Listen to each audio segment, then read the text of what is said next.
佐渡市羽持地区で特産のおけさ柿の収穫が最盛期を迎えています。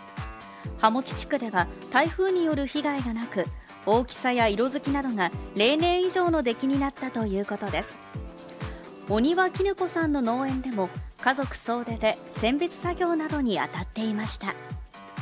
忙しばっかしさん寝るのも寝れへんし、今年はこんなに赤くなった。今年は美味しいと思います。